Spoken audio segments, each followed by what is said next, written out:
Buenas tardes en España, buenos días en Uruguay. Hoy tenemos, bueno, como sabéis, tenemos un taller de obstrucción de vínculo que se da desde Uruguay. Y os presento ya que será el moderador, Gonzalo Daniel Bauza, de Familias Unidas por Nuestros Niños de Uruguay. Adelante, Daniel. Bueno, buenas tardes y buenos días a los que están, dependiendo dónde estén. Muchas gracias por estar aquí presentes. Hoy vamos a hablar de obstrucción de vínculos intrafamiliares, que como sabemos es un problema común, ha sido un problema común en muchas partes del mundo, pero por lo menos nosotros sabemos que es un problema común en Hispanoamérica, en España y en toda Latinoamérica, y por supuesto sabemos que en otros países también.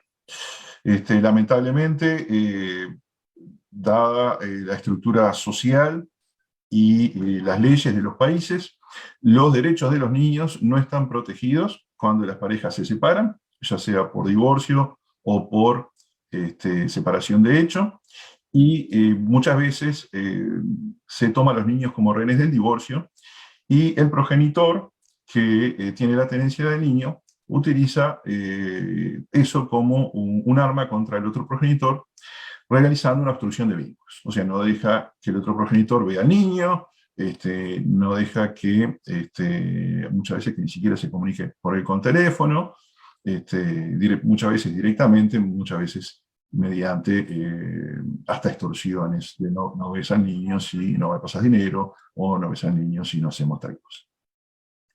Entonces acá, hoy vamos a contar con la presencia del doctor Raúl Menéndez y el doctor Juan Perdomo, que son destacados abogados especialistas en familia en Uruguay, que nos van a hablar de cómo son las leyes en este momento en Uruguay y, bueno, en lo que trabajamos para eliminar la obstrucción de vínculos. Entonces, voy a compartir la pantalla para mostrarles los resultados de algunas encuestas. Hemos hecho un par de encuestas para ver las características de la obstrucción de vínculos, y nos hemos encontrado con varios temas muy interesantes, y algunos hasta que nos sorprendieron. Voy a mostrar resultados de dos encuestas. En esta en particular, bueno, son encuestas hechas en las redes, o sea, sabemos que las personas que les responden en su mayor parte reciben obstrucción de vínculos, pero queremos saber cuáles son las características de esa obstrucción de vínculos. Entonces, una de las primeras preguntas que hicimos es: ¿está ahora o estuvo en el pasado impedido de ver a un niño o adolescente familiar cercano, por ejemplo, hijo, nieto, sobrino similar? Entonces, de las personas que respondieron, sí, ahora, más de la mitad de las personas, sí, en el pasado, una cuarta parte aproximadamente, y no otra cuarta parte. Eso, por supuesto, va a depender de la llegada de la encuesta. Nosotros estamos tratando de hacer llegadas lo más amplias posible, y esperemos obtener más datos. Entonces, ¿cuál es la relación de los niños con los mayores? Aproximadamente la mitad de las personas que contestaron a la encuesta son los padres o madres, ¿no? ¿Verdad? Los niños son los hijos de las personas que reciben obstrucción de vínculos. Una cuarta parte son los nietos. Esto hemos detectado que es un problema muy, pero muy grave y muy extendido para los abuelos, ¿sí? Hay muchos abuelos que no pueden ver a sus nietos. Y por supuesto tenemos los otros tipos de relación, ¿no? Sobrinos, hijos de mi pareja, en su edad también. ¿Qué observamos acá? Bueno, acá medimos un poco cómo es el grado de la obstrucción de vínculo. Entonces la pregunta fue: durante los últimos 3 meses, ¿cuántas veces ha compartido encuentros de 1 hora o más con el menor? O sea, ¿cuántas veces pudo estar físicamente presente el adulto con el menor? Y observamos que el 70%, más del 70% de los casos, la obstrucción de vínculo es total, ¿sí? En los últimos 3 meses, el adulto y el menor no se pudieron encontrar o ver ni una vez. Y después, por ejemplo, tenemos un 20% que en los últimos 3 meses lo vio una vez. ¿Ahora? La misma pregunta la hicimos llevada a los 12 meses, y más de la mitad de los adultos que tienen obstrucción de vínculos no han podido ver al menor ni una vez durante los últimos 12 meses. La siguiente pregunta se refiere al contacto telefónico. Bueno, no lo puede ver, pero puede hablar con él por teléfono. El 90% de los adultos tienen dificultades para hablar con el menor por teléfono, ¿no? ¿Verdad? La típica de lo llama y no atiende, o lo llama y el menor no está, o eso le dicen, ¿no? ¿Verdad? Bueno.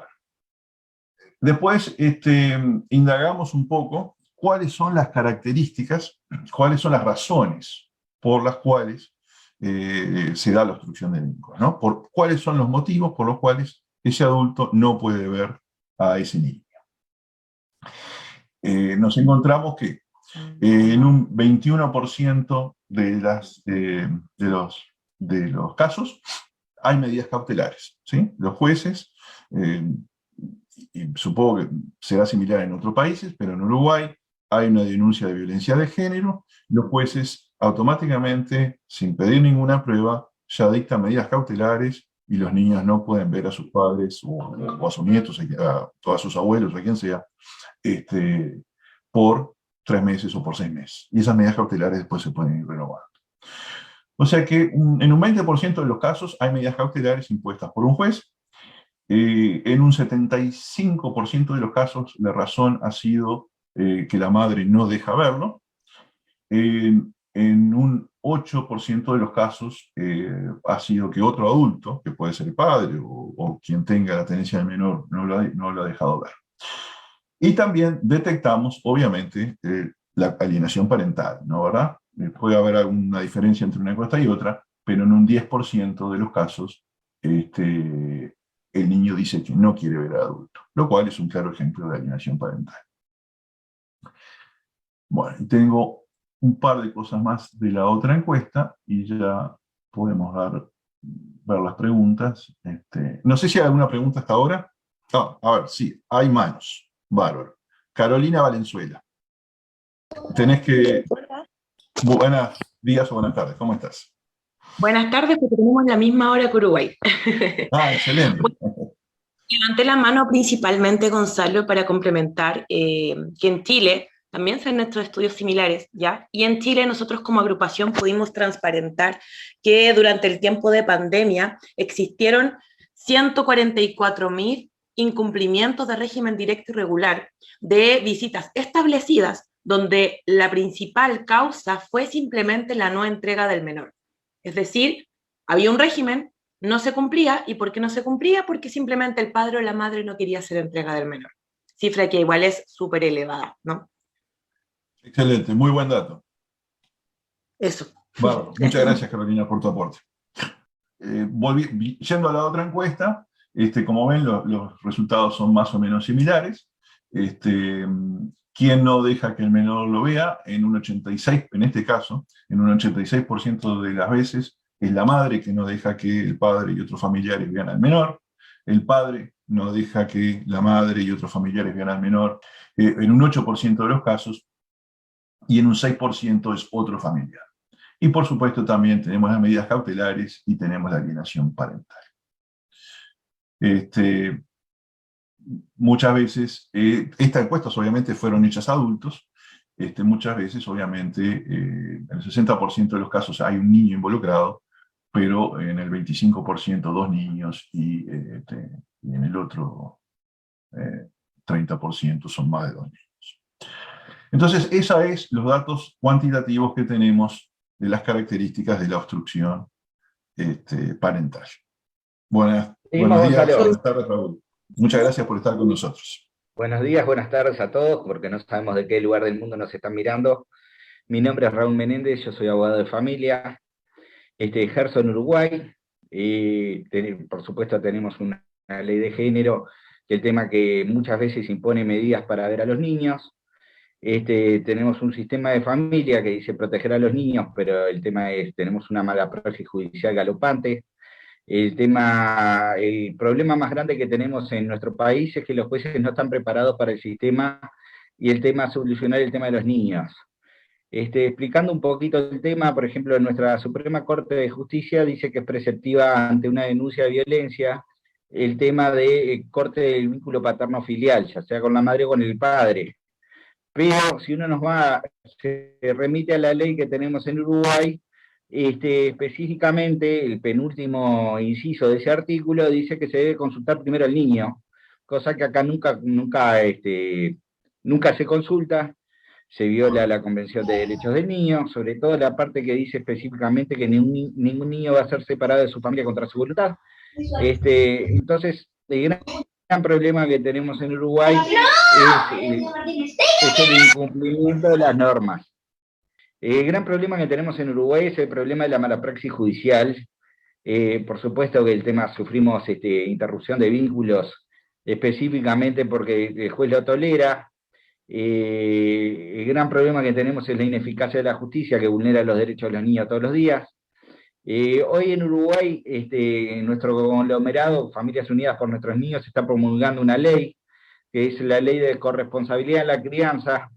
Es una ley muy innovadora para nuestro sistema, porque específicamente pone al niño sobre el conflicto paterno-filial, lo pone por fuera, le busca la vuelta para que ese niño no corte el vínculo paternal, el vínculo con la familia ampliada, el vínculo con los abuelos, tíos, hermanos, primos. Tenemos un artículo específico que se diseñó para ese proyecto de ley, que dice que el juez debe buscar una alternativa a la interrupción de vínculos, optando por un sistema de asistentes sociales o cualquier otro medio que compruebe. Entendemos que el tema, hay muchas denuncias que están infundadas, así como el tema se maneja, el tema es muy complicado de probar. También la inocencia, generalmente, como se arman por temas de prueba diabólica, en donde al famoso denunciado se le hace muy difícil probar que esa denuncia es infundada. Y lo paso a explicar brevemente. Generalmente se dan hechos, donde generalmente es en el ámbito privado, donde no hay testigos, donde el tema se denuncia que hay episodios que nadie vio, no se denuncia a tiempo, no se denuncia lugar, no se denuncia forma, y entonces es muy difícil probar algo que no se sabe ni cuándo ocurrió, ni dónde, ni cómo. Generalmente cuando hay una denuncia verdadera se puede ubicar en el tiempo, se puede ubicar en el lugar, y se puede ubicar específicamente el hecho. Pero el gran problema que hay cuando se hace genérico, el tema es generalmente se recurre al señor juez, el señor juez toma una medida cautelar, interrumpe ese vínculo paterno-filial, y el tema lo pone en indefensión a la parte denunciada. En nuestro sistema también hay un problema muy grande, que es la confusión entre una denuncia y la culpabilidad. Se trata de invertir la carga de la prueba y ya se reputa que la persona denunciada por lo menos tiene algún grado de verosimilitud en la denuncia, y eso se da porque lo que generalmente hace el juez es tomar la medida cautelar apartando el vínculo paterno-filial. Sin ningún argumento, sin entrevistar al niño, sin hacer la audiencia correspondiente en el plazo que marca la ley, y eso lo vemos todos los días. El tema de nuestra organización desde Uruguay está peleando para que eso no suceda más, para que el tema, ese vínculo paterno-filial no se interrumpa, ya sea con papá o mamá.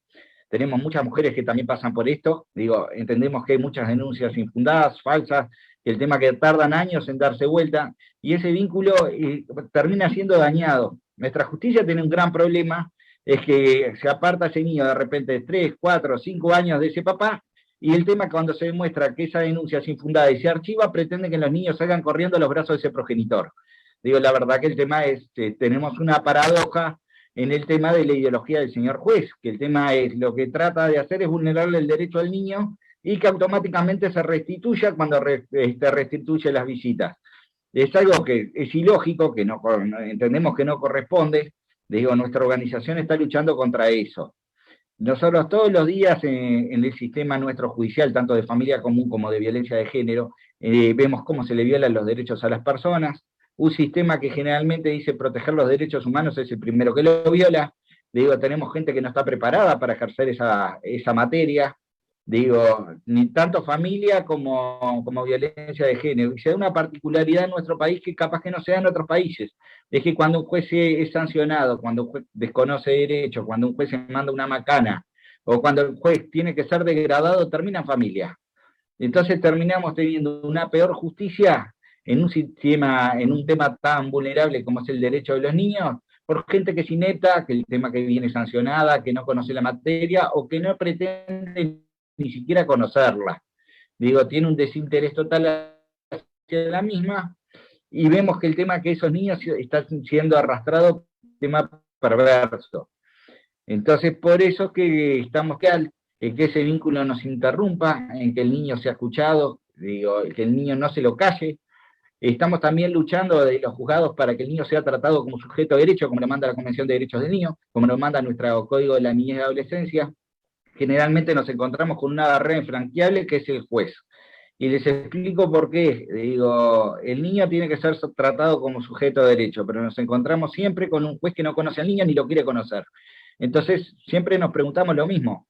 ¿Cómo una persona que tiene que dictar justicia va a tratar a una persona como sujeto si no la conoce? Y menos cómo le va a garantizar que se cumplan esos derechos si no tiene ni idea ni tiene interés en conocerla. Es un tema muy perverso. Nuestro sistema, la verdad, que deja muchísimo que desear. Sabemos que se replica en muchísimos países, en que eso pasa en la mayoría de Latinoamérica. El tema es, vemos que con el famoso discurso de no revictimizar al niño, se deja al niño de lado, se les carga con mochilas, el tema es, se vulnera los derechos de los niños, se vulnera su interés superior. El otro día estuve viendo justamente un discurso de un psicólogo bastante conocido en toda Latinoamérica, el psicólogo se llama Cartaña, es un psicólogo forense argentino, y decía específicamente que la labor del juez en el tema de familia es restituir el vínculo paterno-filial. Y que el gran problema que tienen los psicólogos y el sistema judicial, tenemos psicólogos que tratan de apartar ese vínculo, que tratan de cortarlo, que tienen un interés, que el tema que se abona por determinadas pericias.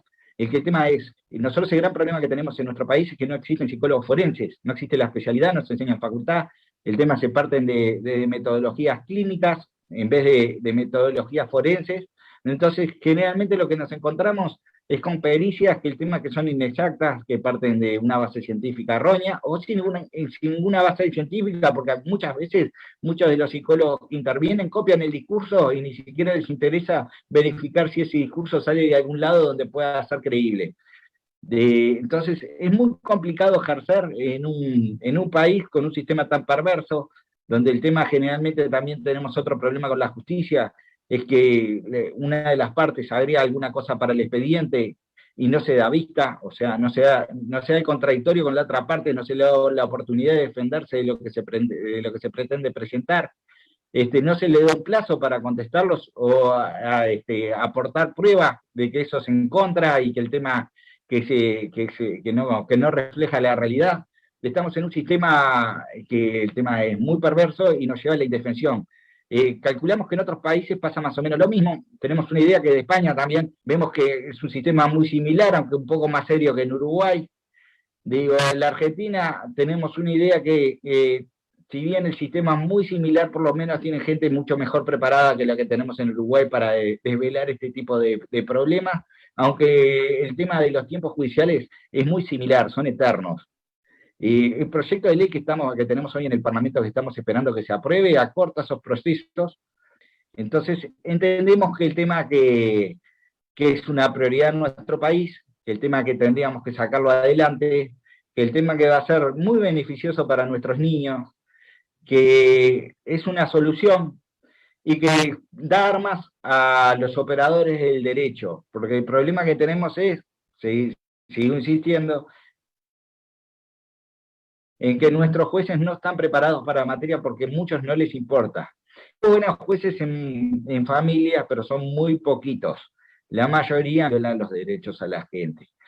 Nosotros entendemos también que un proceso de familia que dure 3, 4, 5 años, lo que hace es vulnerar los derechos del niño, que eso en un momento en donde la aprobación de nuestro Código de la Niñez y Adolescencia no se tomó en cuenta, porque el tema de los tiempos del niño siempre se dejaron de lado por nuestra legislación. Entonces tratamos de que nuestro proyecto de ley reencamine el proceso y se adecue a los intereses de ese menor. Nosotros entendemos que hay un contradictorio en juicio, pero ese contradictorio en juicio debe dar las máximas garantías cuando se trata de niños, cuando se trata de familia. Y eso es específicamente porque la familia es un derecho constitucional y el tema está reflejado en nuestra Constitución, que se debe respetar ese derecho. Hoy el gran problema que tenemos es que el sistema vulnera a la familia en vez de protegerla. Erramos el camino en la materia legislativa y erramos el camino en la carrera jurisdiccional. ¿Por qué? Porque el juez también se aparta de los deberes que le marca nuestro Código General del Proceso, que dice específicamente que el juez debe fomentar la familia, proteger al más indefenso, que nosotros creemos que el juicio siempre es el niño, y cumplir con la Constitución de la República, que la Constitución de la República específicamente agarre y protege ese arraigo. Digo, entendemos que el tema que hay muchos países mirándonos, entendemos que nuestro proyecto de ley, independientemente de que lo consideremos totalmente necesario o parcialmente necesario, porque no contempla el 100% de la problemática que se va a seguir dando, soluciona muchos reflejos de lo que se da hoy en un juzgado de familia y los soluciona. Entonces, nosotros en el grupo, si alguno lo necesita, desde otro país, incluso para ver lo que estamos haciendo, por supuesto que es comunicarse con Familias Unidas por Nuestros Niños. Creemos que el tema soluciona un montón de deficiencias de otras legislaciones que se aprobaron en Sudamérica, que traían una solución, pero que el tema terminaba trayendo los mismos problemas, y creemos que es una solución justa para el niño. Disculpame que te interrumpa, pero hay una pregunta en el chat. Bárbaro. Cuando se comprueba una falsa denuncia, ¿existe pena para ello? Y nuestro sistema judicial es muy perverso en ese sentido, porque específicamente tiene un artículo que dice que cuando la denuncia tiene algún grado de verosimilitud, uno no puede ir contra el denunciante, ni en forma penal, ni civil, de ningún tipo de forma. El problema es que cuando uno hace una denuncia en nuestro sistema, generalmente lo que se hace es tomar una medida cautelar, sin base, sin fundamento y sobre todo violando la ley, sin motivación. Nuestro sistema lo que prevé que cuando se toma una medida cautelar, esa medida cautelar tiene que estar motivada, o sea, se tiene que especificar en forma de los hechos que ocurrieron y dieron lugar a esa medida, y el derecho en que se basa la medida para fundamentar la misma. Nosotros lo que vemos todos los días en la parte judicial es que esas sentencias que interrumpen el vínculo no tienen motivación ninguna, o sea, no dicen ni el por qué, ni qué norma se utiliza para hacerlo. El tema es, como no tiene motivación la medida cautelar, el tema, algún grado de verosimilitud debe tener, porque el tema se tomó una medida cautelar en base a algo. Entonces eso lo que hace es que inhibe que la persona denunciada, por más que demuestre que sea inocente, poder hacer una acción judicial contra el denunciante. Ese es el tema. No es que el sistema no lo prevea, es que el Estado lo bloquea. Muchas gracias por contestar la pregunta. Por favor. Y ese gran problema que tenemos con ese tipo de denuncias.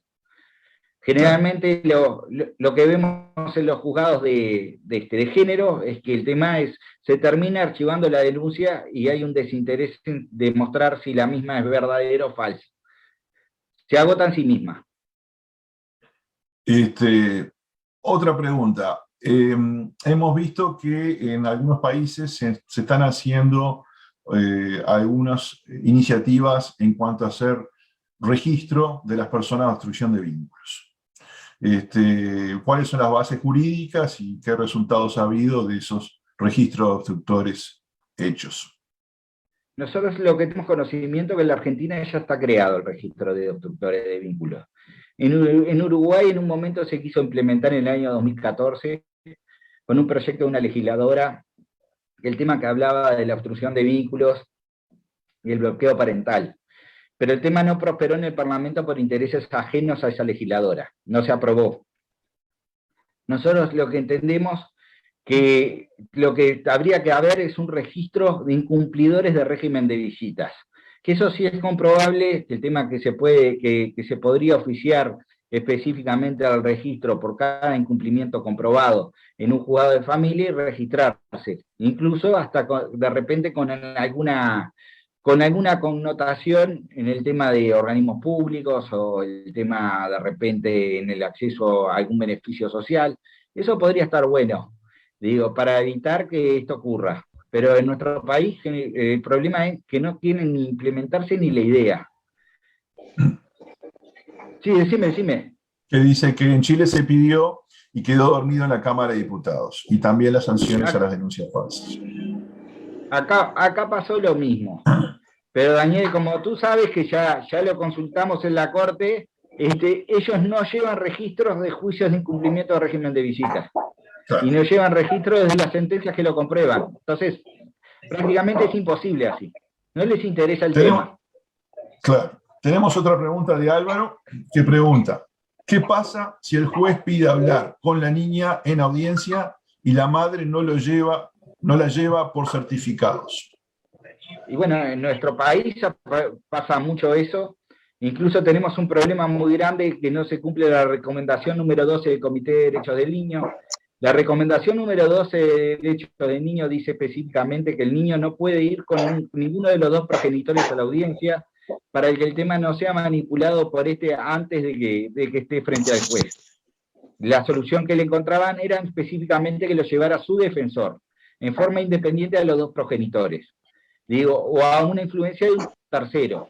Eso en nuestro país no se cumple. La recomendación número 12 es la interpretación fidedigna de lo que está establecido en la Convención de Derechos del Niño, porque sale de UNICEF.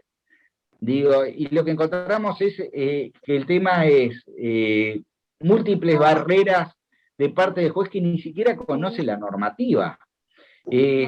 Esto, lo que se está promulgando del tema de cumplir con la ordenanza número 12 del Comité de Derechos del Niño, lo encontramos recién en los juzgados de apelaciones. O sea, generalmente el juez inferior, el juez que tiene que dictar justicia en primera instancia, no tiene ni idea de lo que se está hablando. Muchas gracias, Raúl. Muchas gracias por tu aporte. Por favor, a las órdenes. Quedó claro. Es increíble cómo estas leyes están en contra de la razón, de lo lógico, y hasta de lo emotivo de que los padres y los adultos quieren estar con sus niños, pero es lo que está pasando, es la realidad. Bueno, Daniel, te quiero aportar algo, que el tema va a quedar más claro. Creo que todo el mundo en el grupo lo entiende. El tema es, nosotros tenemos un reclamo desde la parte que se opone al proyecto de ley nuestro de corresponsabilidad en la crianza, argumentando que hay padres abandónicos. Pero también el tema, lo que no les sirve es la tenencia compartida. O sea, las dos puntas, ninguna de las dos les sirve. Claro, son dos temas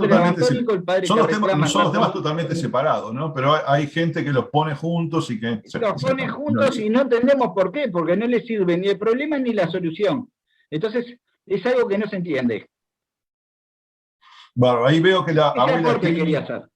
Bueno, excelente, muchas gracias, Raúl. Abuela Trini tiene una pregunta.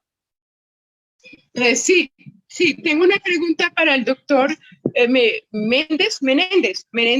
Pasa lo siguiente, yo aquí estoy tomando nota cuando las personas hablan y me quedé con los pelos así parados cuando le oigo decir a usted que, y no sé si entendí mal, que los jueces de familia, póngale cuidado, son unos jueces que de pronto han sido entre comillas, digamos, castigados, y entonces los ponen como jueces de familia. ¿Quiere esto decir que esos señores jueces no saben nada de derecho de familia?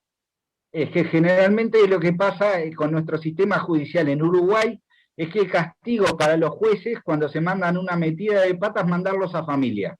Entonces llega a juez que no tiene, sí, no tienen interés en la materia. Le cuento para que tenga una idea. El tema es, hace muy poquito estuve con un juez de familia especializado, que es el competente en violencia de género, una señora. El tema me aplicaba el Código de Procedimiento Penal, o sea, me hacía un proceso penal en un proceso de familia, porque venía de penal y no conocía la materia. ¡Qué bárbaro! Cuando llegó al tribunal, menos linda le dijeron de todo por burra. Así que imagínense, de ahí para arriba tenemos. Bueno, y la pregunta Horrible. mía la pregunta mía ahora es, ¿qué están haciendo ustedes, Familias Unidas, para solucionar este problema? ¿Cómo? ¿Qué están armando? ¿Cómo se están estructurando? Porque esto va a aplastar a la familia, va a aplastar y a perjudicar a nuestros niños. ¿Qué están haciendo? Yo le cuento desde el punto de vista personal como abogado. Yo lo que hago es dejarlos en evidencia. Apelo todo lo que tenga para apelar, siempre con base científica y llevando la ley de mi lado.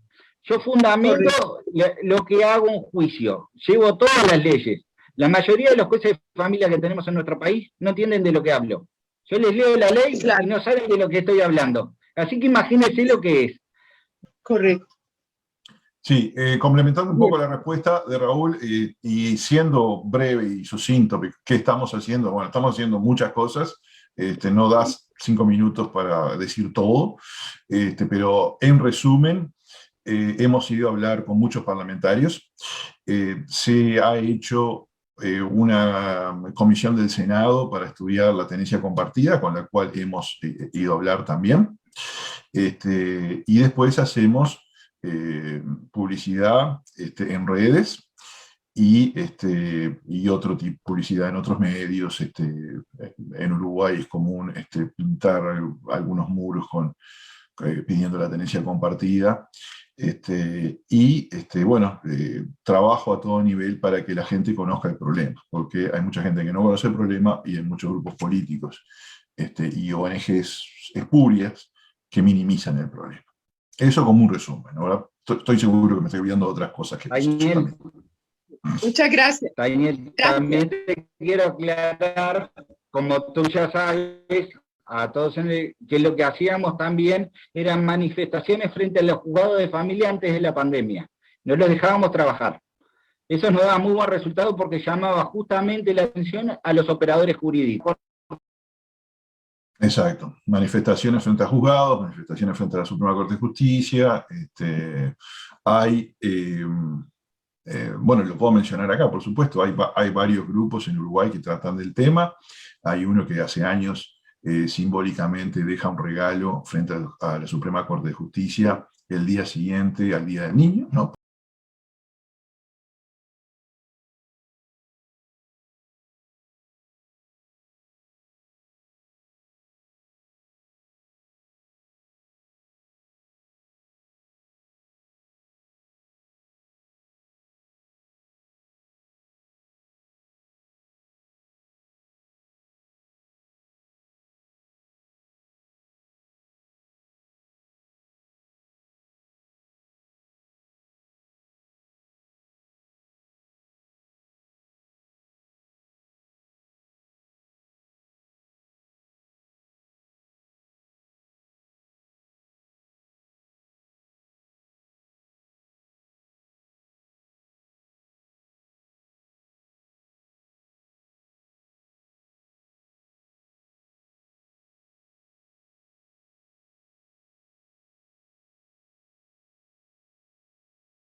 Daniel, disculpa, antes que le des paso a los que están